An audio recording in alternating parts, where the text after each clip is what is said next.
श्रोताबंधु साहित्य संस्कृति चिंतन यूट्यूब चैनल को आपण मानकु मु स्वागत करुछि। आगको अछि पवित्र रथयात्रा। विश्ववंद्य महाप्रभु श्री जगन्नाथ रथरे आरूढ़ होई पतित पावन साजिबे एवं कोटि कोटि भक्तों को दर्शन देबे। श्रोताबंधु ये जो अणसर अछंती महाप्रभु ये समयटी होछि प्रत्येक उत्कलीयंकर प्रत्येक जगन्नाथ भक्तंकर एक संधिक्षणर समय, जो समय आमे जानू जे तांको आमे स्मरण करिबु, तांको लीला को आलोचना करिबु, तांको नाम संकीर्तन करिबु। एहा ही आम संस्कृति एवं परंपरा प्रति आमर सम्मान। आज महाप्रभु श्री जगन्नाथंकर विष्णु रूप जहाँ को आमे अल्लाहर नाथ भाव जानू, ताकू नेकी एक सुंदर आलोचना आम पाखरे अछि। यही आलेख्यर रचयिता हेउचंती विशिष्ट पुराकल्पवादी आलोचक श्री अर्जुनी चरण बेहेरा महोदय। तेबे आज आपण मानक उद्देश्य रे खीरी खिया अल्लाहर नाथों को नेकी एक सुंदर आलेख्य। एकदा सुदूर दाक्षिणात्यर जड़े सिद्ध साधक श्री आलबंदराचार्य महाप्रभु श्री जगन्नाथଙ୍କ दर्शन अभिलाष नहीं पदब्रजरे धाई आसीथिले श्रीक्षेत्र को। आसी श्रीक्षेत्र रे पहुंचला बेलକୁ आरंभ हो जाए महाप्रभुଙ୍କ अणसर नीति। महाप्रभुଙ୍କ दर्शन बंद। प्रभुଙ୍କ भक्त जनक निराश होई पड़िले। भाविले एते परिश्रम करी आसिली, महाप्रभुଙ୍କ दर्शन तो होई पारला नहीं। प्रभु कण मो उपरे रुष्ट अछंती कि किछि भूल होई गला बुधुए। ए कलुषित पापी जीवन रखी लाभ कण? जाउछि मो धदिरे प्राण विसर्जन करिदेबी। एकमुहा होई दक्षिण दिग बालीसाही रास्ता दे समुद्र आड़को अग्रसर हेले। से रास्ता धारे थिबा श्री मशाणी महावीरଙ୍କ मंदिर निकटरे एक दीर्घकाय बानर आसी तांको पथ ओगाली पश्चिमाभिमुखी कराइला। से मर्कट सहित से दीर्घ 14 किलोमीटर रास्ता चली चली जाई राति शेष प्रहर बेलକୁ ब्रह्मगिरी ठारे पहुंची गले। सेठारे से विपुल जनसमागम देखि विस्मित हेले। सबरଙ୍କ द्वारा गुप्तरे पूजित विग्रह को दर्शन करी मन तांकर खूब शांत होईगला। से दिन ठारू अनवसर काल रे जो भक्त श्री जगन्नाथ को दर्शन इच्छा करती सेमाने से विग्रह को दर्शन करिथांती एवं महाप्रभुଙ୍କ सानिध्य प्राप्त होंती बोली विश्वास रही। अलबंदराचार्यଙ୍କ ठारू एही परंपरा आसीथिबारु ब्रह्मगिरी ठारे सेही महाविष्णु विग्रह अलारनाथ नाम रे पूजा पाई आसुचंती। श्री अलारनाथଙ୍କ पीठ प्रख्यात विष्णुपीठ भावे कहीं केहू कालरू विख्यात होई रही आछि। ब्रह्मगिरी नहरपदा बजार निकटरे अवस्थित श्री अलारनाथ मंदिर मादळापांजीर वर्णना अनुଯାयी गंगवंश नृपति मदन महादेवଙ୍କ राजत्वर द्वितीय अंकरे निर्माण होइतिला। ऐतिहासिक डॉक्टर मनमथनाथ दास तांको लिखित भारत इतिहास ग्रंथरे उल्लेख करिसंती जे द्वादश शताब्दी रे श्री रामानुजाचार्यଙ୍କ द्वारा एही मंदिरर जीर्ण संस्कार होइथिला। प्रभु अलारनाथଙ୍କ मंदिर 1104 ख्रीष्टाब्दरे निर्मित बोली ऐतिहासिक प्रमाण मिले। श्री अलारनाथ हेउछंती स्वयं विष्णुଙ୍କ विग्रह। किंबदंती अनुଯାयी सत्य जुगरे श्री मंदिर प्रतिष्ठा निमित्त सृष्टिकर्ता ब्रह्मा स्वर्गलोकरू दिव्य विमान रे आसी ब्रह्मवन ठारे अवतरण करथिले।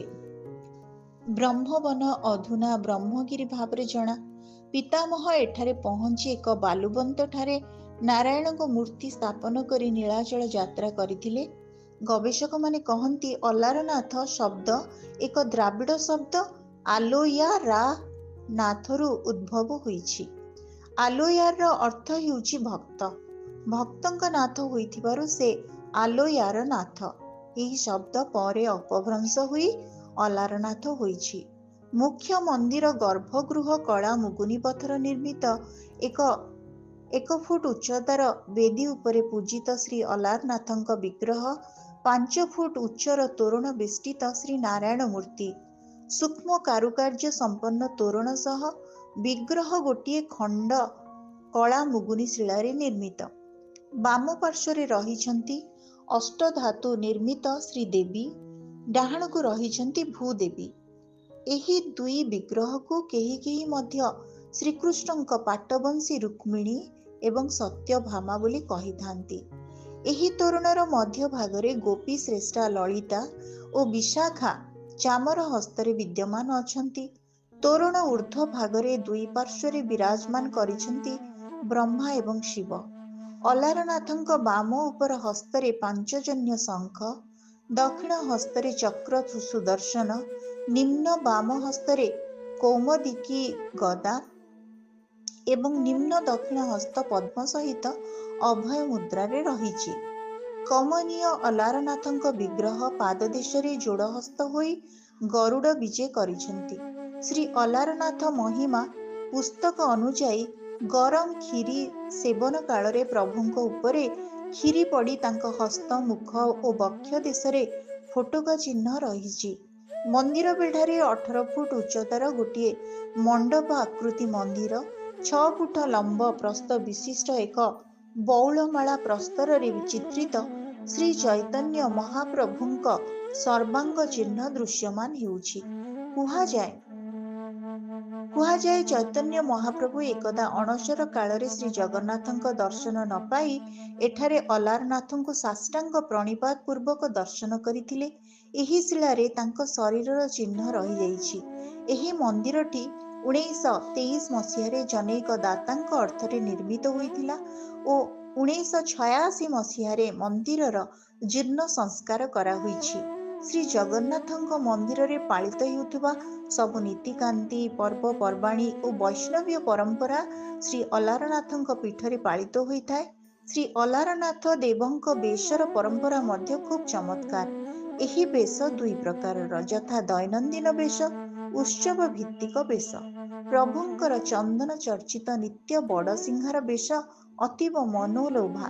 1952 ମସିହାରୁ ଶ୍ରୀ ଅଲାରନାଥ ମନ୍ଦିରର ପରିଚାଳନା, ପୂଜାନୀତି, ବେଶ ଓ ଭାର ଦେବୋତ୍ତର ବିଭାଗ ଦ୍ୱାରା ନିର୍ବାଚିତ ଏକ ଟ୍ରଷ୍ଟ ବୋର୍ଡ ଦ୍ୱାରା ହେଉଛି।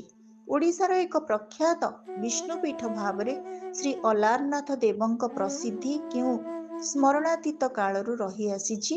ଅନବସର ମାହାତ୍ମ୍ୟରେ ନୀଳଗିରି ଓ ବ୍ରହ୍ମଗିରି ଏକ ଏବଂ ଅଭିନ୍ନ ବୋଲି ଚିତ୍ରିତ ହୋଇଛନ୍ତି।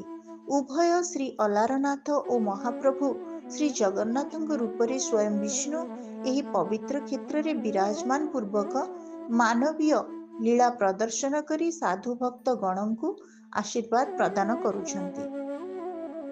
ଶ୍ରୀ ଅଲାରନାଥଙ୍କର ପ୍ରିୟ ହେଉଛି ଭୋଗ କ୍ଷୀରି। ଏହି ଭୋଗ ବିଷୟରେ ଏକ ସୁନ୍ଦର କିମ୍ବଦନ୍ତୀ ଅଛି। ବହୁଦିନ ତଳର କଥା। ଶ୍ରୀ ଅଲାରନାଥଙ୍କ ପୂଜକ ଥାନ୍ତି ଶ୍ରୀ କେତନ ପଣ୍ଡା। ଶ୍ରୀ ସ୍ତ୍ରୀ ସଚୀ ଦେବୀ ଓ 12 ବର୍ଷ ବୟସର ପୁଅକୁ ନେଇ ତାଙ୍କ ସଂସାର। ପଣ୍ଡା ଦିନେ ତୀର୍ଥଯାତ୍ରାରେ ବାହାରିଲେ। ପୁଅକୁ ଡାକି କହିଲେ, ବାବା, ଏ ଦିଅଁ ଆମର ଇଷ୍ଟ। ତାଙ୍କୁ ପୂଜା କରୁଥିବୁ, କେବେ ବି ହେଳା କରିବୁନି। କିନ୍ତୁ ମା ତାର କହିଥାନ୍ତି, ଅଲାର ହେଉଛି ତୋ ସାଙ୍ଗ। ତେଣୁ ସେ ନିତି ଦେଉଳ ଯାଏ, ଅଲାରଙ୍କ ସହିତ ଗପ କରେ। ତାଙ୍କୁ ଗୀତ ଶୁଣାଯାଏ। ପ୍ରଭୁଙ୍କ ଶ୍ରୀଅଙ୍ଗ ଛୁଇଁ ସେ ନାଚି ଉଠେ। ପଣ୍ଡାଏ ଗଲାବେଳେ ପୁଅକୁ କହି ଯାଇଥାନ୍ତି, ବାବୁରେ, ପ୍ରଭୁଙ୍କୁ ନ ଖୁଆଇ ତୁ କେବେ କିଛି ଖାଇବୁ ନାହିଁ। ପରଦିନ ସକାଳୁ ବ୍ରାହ୍ମଣୀ ରାନ୍ଧିଥିବା ପ୍ରସାଦ ଧରି ଟିକି ବ୍ରାହ୍ମଣ ଦେଉଳକୁ ଗଲେ। ଦିଅଁଙ୍କୁ ଦେଖି ହସି ଦେଇ ପ୍ରସାଦ ସାମ୍ନାରେ ରଖି କବାଟ ଆଉଜେଇ ଦେଇ କହିଲେ, ଆସ ଅଲାରେ, ଖାଅ କ୍ଷୀରି, ବାପା ଯାଇଛନ୍ତି ତୀର୍ଥ କରି। ଆସ ଅଲାରେ, ଖାଅ କ୍ଷୀରି, ବାପା ଯାଇଛନ୍ତି ତୀର୍ଥ କରି। ଏତକ କହିଦେଇ ସେ ଦିଅଁଙ୍କ ଆଗରେ ପ୍ରସାଦ ରଖିଦେଇ ଖେଳିବାକୁ ଚାଲିଯାଏ। ସେ ବାପାଙ୍କ କଥା ରଖି ଠାକୁର ନ ଖାଇବା ଯାଏ ଆସେ ନାହିଁ। ପିଲାଟିର ଏ ଦୃଢ଼ ଭକ୍ତି ଦେଖି ପ୍ରଭୁ ଅଲାରନାଥ ସବୁଦିନ କ୍ଷୀରି ପ୍ରସାଦ ଖାଇ ଦିଅନ୍ତି ଆଉ ବ୍ରାହ୍ମଣ ବାଳକଟି ଖାଲି ପାତ୍ର ଧରି ଘରକୁ ମହା ଆନନ୍ଦରେ ଫେରେ। ଭୋଗ ନ ଆଣି ଖାଲି ପାତ୍ର ଧରି ଆସୁଥିବାରୁ ତା ମା ଚିନ୍ତା କଲେ, ବୋଧହୁଏ ପିଲାଟି ନିଜେ ସବୁ କ୍ଷୀରି ଖାଇ ଦେଉଛି ଆଉ ଘରକୁ ଖାଲି ପାତ୍ର ଧରି ଫେରୁଛି। ହେଲେ ବାଳକଟି କହେ, ଠାକୁର କ୍ଷୀରି ଖାଇ ଦେଉଛନ୍ତି, କିଛି ଦିନ ପରେ ପଣ୍ଡା ତୀର୍ଥରୁ ଫେରି ଆସିଲେ ଏବଂ ପୁଅର କାଣ୍ଡ ଦେଖି ମିଛ କହୁଛି ଭାବି ମାଡ଼ ଗୁଡ଼ାଏ ମାରିଲେ। ତଥାପି ସେ ସେହି ଗୋଟିଏ କଥା କହିଲା, ଅଲାରେ କ୍ଷୀରି ଖାଆନ୍ତି, ସିଏ ପରା ମୋର ସାଙ୍ଗ। ବ୍ରାହ୍ମଣ ତହିଁ ପର ଦିନ ଛୁଆଟିର କଥାର ସତ୍ୟତା ପରୀକ୍ଷା କରିବା ପାଇଁ ତା ସାଥିରେ ଗଲେ। ପୂର୍ବ ପରି ପୁଅ ଭୋଗ ଲଗାଇ ମନ୍ଦିର ଦ୍ୱାର ବନ୍ଦ କରି ଆସିବା ପରେ ବ୍ରାହ୍ମଣ ମନ୍ଦିର ଗର୍ଭଗୃହ ଭିତରକୁ ଲୁଚି ଲୁଚି ପ୍ରବେଶ କଲେ। ଦେଖିଲେ ଗର୍ଭଗୃହର ଘନ ଅନ୍ଧାର ଭିତରେ କେହି ଜଣେ କଳା ପୁରୁଷ ପ୍ରସାଦ ସବୁ ଖାଇ ଯାଉଛନ୍ତି। ଏହା ଦେଖି ବ୍ରାହ୍ମଣ ସେଇ କାଳିଆ ପୁରୁଷଙ୍କର ହାତ ଧରି ପକାଇଲେ। ସିଏ ତ ଥିଲେ ସ୍ୱୟଂ ମହାପ୍ରଭୁ। ତୁରନ୍ତ ଅନ୍ତର୍ଧ୍ୟାନ ହୋଇଗଲେ ପ୍ରଭୁ। କିନ୍ତୁ ତରବର ହୋଇ ବାହାରି ଗଲାବେଳେ ହାତରେ ଥିବା ଗରମ କ୍ଷୀରି ଛିଟକି ପଡ଼ି ପ୍ରଭୁଙ୍କ ଓଠ ଆଉ ହାତ ପୋଡ଼ିଗଲା। ବ୍ରାହ୍ମଣଙ୍କ ଚେତା ପଶିଲା, ପିଲାଟିର କଥା ତେବେ ଠିକ୍। ଏହା ଜାଣିବାକୁ ତାଙ୍କର ଆଉ ବାକି ରହିଲା ନାହିଁ। ପ୍ରଭୁଙ୍କ ପାଦ ତଳେ ପଡ଼ି କ୍ଷମା ମାଗିଲେ। ଛୋଟ ପିଲାଟିର ଭକ୍ତି ଏବଂ ବନ୍ଧୁତାକୁ ଗ୍ରହଣ କରି ପ୍ରଭୁ କ୍ଷୀରି ଖାଇବାକୁ ଆସୁଥିଲେ, ଏ କଥା ଚାରିଆଡ଼େ ରାଷ୍ଟ୍ର ହୋଇଗଲା। ଅଲାରନାଥ ପ୍ରଚାରିତ ହୋଇଗଲେ କ୍ଷୀରି ଖିଆ ଅଲାରନାଥ ଭାବେ। ବିଗ୍ରହଙ୍କ ମୁହଁ ଆଉ ଓଠରେ ସେହି ପୋଡ଼ା ଫୋଟକା ଚିହ୍ନ ଏବେ ମଧ୍ୟ ଦୃଶ୍ୟମାନ। ଏହା ଥିଲା ପ୍ରଭୁ ଭକ୍ତ ଭାବ ବିନୋଦିଆ ଲୀଳା। ଏହା ଥିଲା ପ୍ରଭୁଙ୍କ ଭକ୍ତ ଭାବ ବିନୋଦିଆ ଲୀଳା। ଜୟ ଶ୍ରୀ ଅଲାରନାଥ। ଶ୍ରୋତାବନ୍ଧୁ, ଆମେ ଶୁଣୁଥିଲେ ଆଜି ଏକ ସୁନ୍ଦର ଆଧ୍ୟାତ୍ମିକ ଅନୁଚିନ୍ତା ଧର୍ମୀ ଏକ ପୁରାଣ କଳ୍ପର କଥା, କ୍ଷୀରିଖିଆ ଅଲାରନାଥ।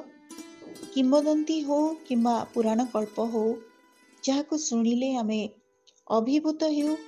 ଆମ ଶ୍ରୀ ଜଗନ୍ନାଥଙ୍କୁ ନେଇ ଯେତେ ସବୁ କଥା କାହାଣୀ କିମ୍ବଦନ୍ତୀ ରହିଛି, ତନ୍ମଧ୍ୟରୁ ତାଙ୍କର ଏଇ ଯେଉଁ ସୁନ୍ଦର ରୂପ ଅଲାରନାଥଙ୍କର, ସେ ଯେ କ୍ଷୀରିଖିଆ ଠାକୁର, ଏଇ କଥାବସ୍ତୁ ଆମ ପାଇଁ ଏତେ ସ୍ପଷ୍ଟ ନଥିଲା। ଆଜି ଆମେ ସୌଭାଗ୍ୟକ୍ରମେ କ୍ଷୀରିଖିଆ ଅଲାରନାଥଙ୍କୁ ବୁଝିଲେ, ଶୁଣିଲେ। ଏହି ଆଲେଖ୍ୟର ରଚୟିତା ଥିଲେ ଶ୍ରୀଯୁକ୍ତ ଅର୍ଜୁନୀ ଚରଣ ବେହେରା। ବହୁତ ଧନ୍ୟବାଦ ଆମ ଚ୍ୟାନେଲ ତରଫରୁ ସାର୍ଙ୍କୁ ଯେ ଏତେ ସୁନ୍ଦର କାହାଣୀ ଆମକୁ ସେ ଦେଇଛନ୍ତି। ଆଜିର ଅଡ଼ିଓ ଆପଣମାନଙ୍କୁ କେମିତି ଲାଗିଲା, ଆପଣମାନଙ୍କର ମତାମତ ଅପେକ୍ଷାରେ ରହୁଛି। ଧନ୍ୟବାଦ।